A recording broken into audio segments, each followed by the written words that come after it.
평안하셨죠? 오늘은 교리학교 마지막 시간입니다. 그동안 여러 가지 어려운 상황에도 불구하고 포기하지 않으시고 끝까지 인내하면서 함께 교리의 숲을 걸어오신 우리 성도님들 진심으로 수고 많으셨다고 제가 격려해드리고 싶습니다. 교리의 숲을 걸어오면서 정말 다양한 나무와 식물 같은 그러한 모습들을 우리 성도님들 만나보셨을 것입니다. 처음 접하는 내용도 있었고 제가 설명이 부족하여서 잘 이해가 안 되셨던 그런 부분들도 분명히 있었을 것입니다. 하지만 그런 부분들이 우리 모두 성경에 포함되어 있는 그런 내용들이고 우리가 목숨처럼 소중히 여기는 그러한 내용들이기 때문에 앞으로도 이번을 계기로 해서 더 관련된 서적을 깊이 있게 찾아본다거나 또한 관련된 자료들을 통해서 교리에 대한 이해와 지식을 더 확장해 가시면 참 좋을 것 같습니다. 예수 그리스도께서 이 땅에 다시 오시는 그 재림의 때에 주님께서는 심판주로 이 땅에 오십니다. 그렇기 때문에 모든 사람들은 예외 없이 심판주 대신 주님 앞에 서서 최후의 심판을 받게 됩니다. 그리고 나서 최후의 심판을 받게 된 사람들은 하나님의 자녀들일 경우 하나님의 나라에서 영원히 살아갈 수 있는 특권을 누리게 됩니다. 이번 강의에서는 이제 앞으로 우리가 장차 맞이하게 될 일들 중에서 최후의 심판, 그리고 우리가 살아가게 될 하나님의 나라에 대해서 살펴보려고 합니다. 내용 중에는 지난 3번의 종말론 강의에서 조금씩 언급된 내용들도 있습니다.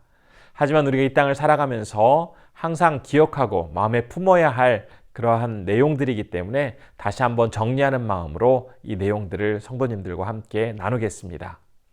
오늘 강의 내용은 첫 번째로는 최후 심판에 대해서 살펴보겠습니다. 심판의 목적이 무엇인지, 그리고 심판의 주체는 누구이며 심판의 대상, 그리고 심판의 내용이 각각 무엇인지를 살펴보도록 하겠습니다. 두 번째로는 하나님 나라에 대한 그러한 내용입니다. 그래서 하나님 나라의 특징이 무엇이고 하나님 나라를 기다리는 성도들의 자세는 어떠해야 하는지 각각 살펴보도록 하겠습니다. 오늘은 마지막 시간이다 보니까 너무 길게 내용을 전하지 않고 최후의 심판과 하나님 나라라는 이 두 가지에 대해서만 간단하게 우리 성도님들께 전달해 드리도록 하겠습니다. 첫 번째로 최후의 심판입니다. 우리가 심판의 목적에 대해서 살펴볼 텐데요. 성경은 예수님께서 재림하는 역사의 그 종말에 반드시 최후의 심판이 있을 것이다 라고 전하고 있습니다. 왜 하나님께서는 이 종말의 때에 최후의 심판을 하려고 하시는 것일까요? 우리는 그 최후의 심판을 통한 하나님의 이루어 가시려고 하는 목적이 무엇인지를 3가지로 정리해 볼 수가 있겠습니다. 첫 번째로는 사람의 최종적 운명의 결정을 통해서 하나님의 주권과 영광을 나타내시기 위해서입니다. 최후의 심판 때에 각 사람의 최종적인 운명은 그동안 감추어져 있다가 이제 종말을 맞게 되면서 각 사람의 신앙과 행위와 삶의 열매가 고스란히 드러나게 됩니다. 이때 하나님의 은혜로 주님의 백성들은 구원을 얻게 되지만 원수들은 모두 죄의 형벌을 당하게 됩니다. 선과 악의 그 심판 과정을 통해서 하나님의 공의와 주권 그리고 영광이 아주 분명하게 나타나게 되는데요. 이러한 종말의 때에 하나님께서 이 심판을 통해서 하나님의 공의와 하나님의 위대하심과 하나님의 영광을 아주 잘 나타내 보이십니다. 두 번째로는 각자의 행동에 대한 보상과 형벌의 정도를 알게 하시려고 최후의 심판을 하나님께서 이제 예비하고 계신데요. 각 사람이 받게 될 칭찬과 또한 보상이나 죄에 대한 형벌은 그 사람이 했던 행동과 밀접한 관계가 있습니다. 그런데 최후 심판은 각 사람의 행동의 결과를 아주 구체적으로 드러내주고 그에 따른 보상과 형벌을 아주 분명하게 나누어 줍니다.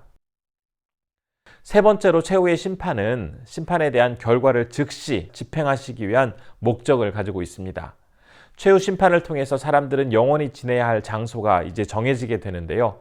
일반적으로 최후 심판을 통해서 우리는 어떤 재판의 판결을 얻는다라고 생각을 하게 되어지는데 이 최후 심판 과정을 통해서 판결과 동시에 집행이 이루어지게 됩니다.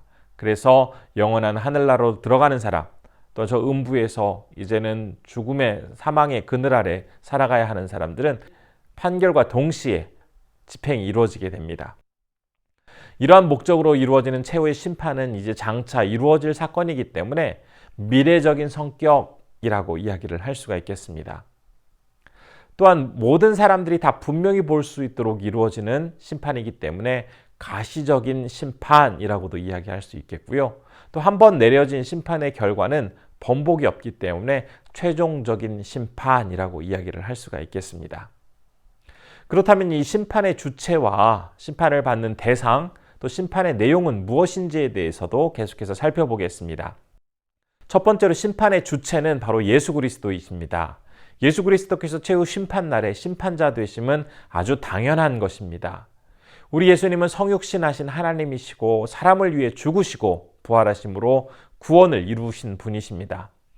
그렇기 때문에 특별히 예수님을 배척하고 온갖 수치와 모욕을 주었던 사람들에 대해서 주님께서 그들을 심판하는 것은 마땅한 결과라고 이야기할 수가 있겠습니다. 인류 구원의 완성을 위해서 이 땅에 재림하시는 예수님께서 최후 심판을 통해서 모든 원수를 굴복시키시고 주님이 다스리는 그 나라를 완성하심으로 온전히 하나님께서 통치하시는 그런 나라가 이루어질 수가 있게 됩니다. 그렇다면 심판을 받는 대상은 누구일까요? 우리는 두 가지로 살펴볼 수가 있습니다. 첫 번째로 심판받는 대상은 타락한 천사들입니다. 타락한 천사들은 최후 심판을 통해서 영원한 형벌이 임하는 지옥으로 떨어지게 됩니다. 그리고 심판을 받는 대상들은 또한 두 번째로 모든 사람입니다. 이 땅에 살았던 모든 사람이 최후 심판을 받게 됩니다. 이때 불신자들은 영원한 형벌을 받게 되고 하나님의 자녀인 성도들은 영원한 상급을 받게 됩니다. 그러면서 하나님의 통치 아래서 이제 영원히 살아가게 되어지는데요. 우리가 이미 앞에서 살펴보았던 것처럼 모든 성도도 심판의 대상에 포함되어 있다는 사실 우리가 기억해야 할 것입니다. 그러나 우리가 하나님의 그 심판대 앞에 선다고 해서 두려워할 필요가 없겠습니다. 예수 그리스도를 온전히 믿고 따르는 자에게는 결코 정죄함이 없다라는 이 말씀을 믿으면서 주님께서 우리를 구원하여 자녀 삼아 주실 때 아무런 조건 없이 은혜를 베푸시면서 우리를 구원하셨던 것처럼 최후의 심판대 앞에 우리가 서게 될 때에도 그 자녀들이 비록 부족하고 많이 연약하지만 그 모든 상황을 다 아시는 주님께서 용서하시고 은혜를 베풀어 주셔서 우리를 그 하나님의 나라로 인도해 주실 것이다라는 이러한 믿음을 가지고 걱정하지 말고 그 최후의 심판의 날을 우리는 준비하며 나아가야 할 것입니다. 세 번째로 심판의 내용입니다. 고린도후서 5장 10절의 말씀 제가 한번 읽겠습니다. 이는 우리가 다 반드시 그리스도의 심판대 앞에 나타나게 되어 각각 선악간에 그 몸으로 행한 것을 따라 받으려 함이라. 이 말씀처럼 성경은 이 땅 가운데 사는 동안에 이루어졌던 모든 그러한 일들이 다 심판의 대상이라고 밝히고 있습니다. 아주 커다란 것부터 사소한 것에 이르기까지 모든 행위들이라든지 사람의 입을 통해서 나오는 말들, 심지어는 머릿속에 있었던 생각들까지도 모두 심판의 대상들이라고 밝히고 있습니다. 그렇기 때문에 우리는 평소에 행동이라든지 말이라든지 생각이 늘 주님의 뜻에 합하도록 노력해야 할 것입니다. 특별히 성령께서 우리에게 잘못된 것을 깨닫게 해주실 때는 그것을 즉시 하나님 앞에 회개하는 자세가 너무나 필요하겠습니다. 두 번째로 우리가 살펴볼 것은 하나님의 나라에 대한 이야기입니다.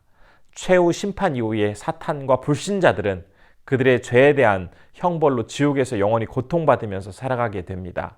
그때 그들은 후회하게 되고 절망의 나날을 보내게 되지만 주님의 백성들은 하나님이 다스리시는 새 하늘과 새 땅에서 영원한 기쁨과 영광에 참여할 수 있게 됩니다.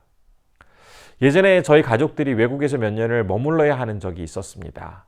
그래서 우선 제가 먼저 그 나라에 가서 집을 구하고 또한 가족들이 편안하게 생활할 수 있도록 준비하는 시간들이 있었습니다. 이제 어느 날 한국에 있는 아내와 아이들과 함께 통화를 할 때에 아내와 아이들이 너무나 궁금하다면서 우리가 살게 될 집과 그 주변 환경이 어떤지 사진과 영상을 보내달라고 했던 적이 있습니다. 특별히 아이들 같은 경우는 자신들의 방이 어떤지 또 놀이터는 어떻게 생겼는지 너무나 궁금해하였습니다. 우리가 이 땅에서 살아가게 될 집에 대해서도 참 많이 궁금해하고 관심이 큰데 우리 영원히 살아가게 될 하나님의 나라에 대해서 궁금해하고 관심을 갖는 것은 너무나 당연합니다. 그래서 이 시간에는 성경이 전하는 그 말씀을 중심으로 해서 하나님의 나라 특징을 몇 가지로 정리해 보았습니다.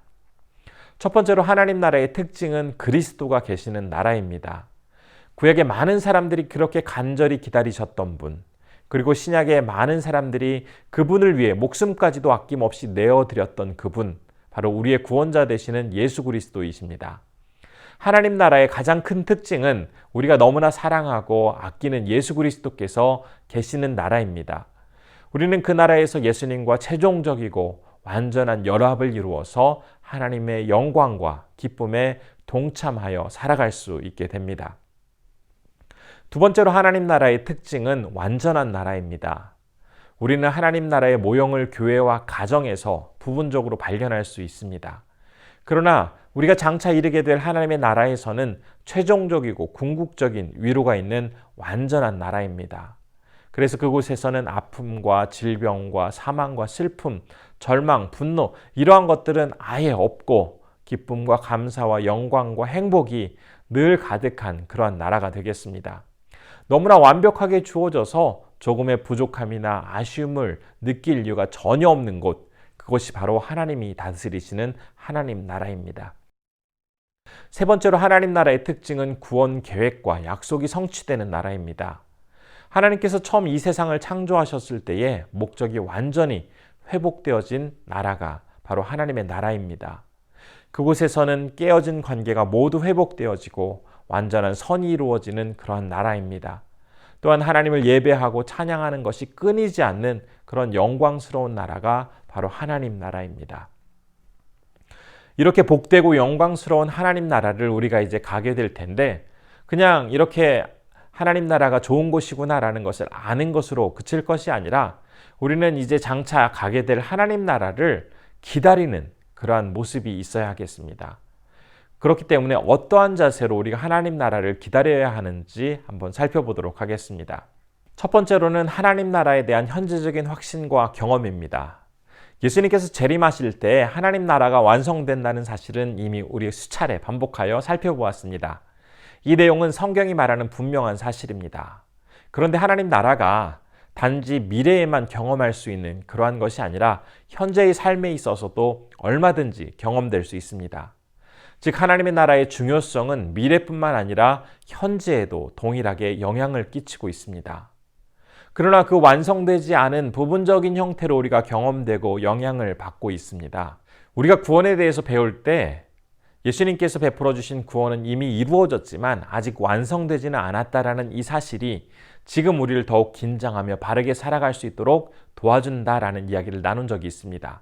하나님 나라 역시 이제 미래에 장차 주님께서 다시 오실 때 완성되지만 지금 이 땅에서 우리가 부분적으로나마 경험할 수 있음을 인정하게 될 때에 우리의 신앙생활은 더욱 건강하게 이어갈 수가 있습니다.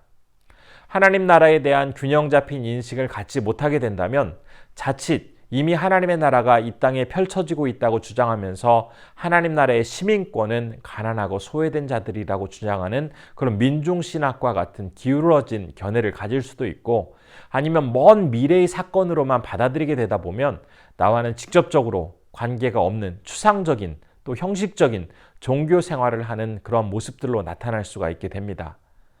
그렇기 때문에 하나님 나라에 대한 현재적인 확신과 경험은 너무나 중요하다고 말씀드릴 수 있겠습니다.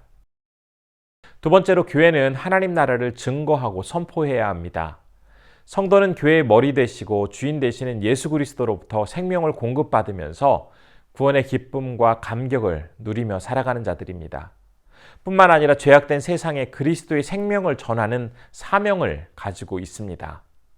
교회 역시 그리스도의 말씀에 전적으로 순종하며 살아가는 것이 세상의 가치관과 기준을 따르는 것보다 더 의미 있고 소중하다는 사실을 세상에 증명할 책임을 가지고 있습니다. 하나님께서는 이 세상에 교회를 두시고 성도들을 그 안으로 보내셔서 하나님이 다스리는 나라를 전하는 목적을 이루려고 하십니다. 비록 이 일을 감당하는 데 있어서 여러 가지 방해와 고난과 어려움이 있긴 하지만 이는 교회가 해야 할 마땅한 의무가 되겠습니다. 세 번째로 하나님 나라를 기다리는 우리가 해야 할 것, 그것은 바로 하나님 나라의 백성으로서의 창조 명령을 회복하는 것입니다. 우리가 살아가는 이 세상의 문화는 세속적이고 타락한 문화가 주류를 이루고 있습니다. 각종 미디어를 통해서 사람들은 끊임없이 현혹되고 있고 허황된 꿈을 쫓도록 하고 있습니다.